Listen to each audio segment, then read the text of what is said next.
एक जंगल में एक चालाक लोमड़ी रहती थी।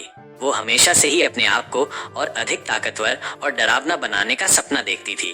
उसने देखा कि चीते जंगल के सबसे ताकतवर और सम्मानित जानवर हैं और वो भी उनकी तरह बनना चाहती थी। लेकिन उसे पता था कि ये आसान नहीं होगा।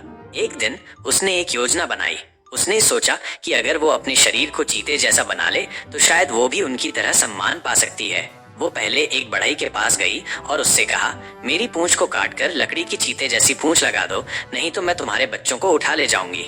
बढ़ई डर गया और उसने लोमड़ी की पूंछ काटकर लकड़ी की पूंछ लगा दी।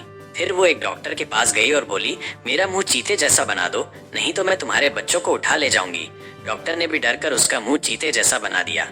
अंत में वो एक पेंटर के पास गई और कहा, मेरे शरीर पर चीते जैसा रंग कर दो, नहीं तो मैं तुम्हारे बच्चों को उठा ले जाऊंगी।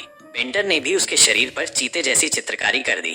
अब लोमड़ी पूरी तरह से चीते जैसी दिखने लगी।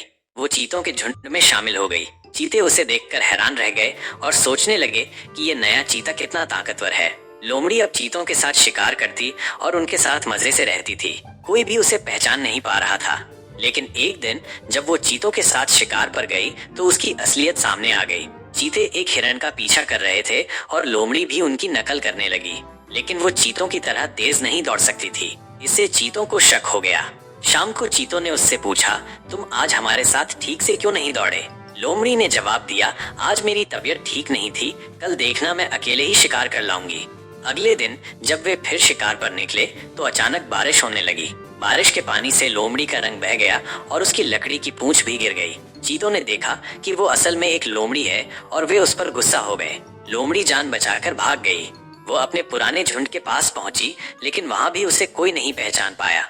लोमड़ियों ने कहा, ये कौन है? इसकी पूंछ तो लकड़ी की है और इसका मुंह चीते जैसा है। इसे भगाओ, नहीं तो ये हमारे बच्चों को खा जाएगी। लोमड़ी को समझ आ गया कि उसने अपनी असली पहचान खो दी है। वो न तो चीतों के साथ रह सकती थी, न ही अपने पुराने झुंड के साथ। वो अकेली हो गई और जंगल में भटकने लगी। इस कहानी से हमको मिलने वाली शिक्षा, दूसरों की नकल करने से हम अपनी असली पहचान खो देते हैं।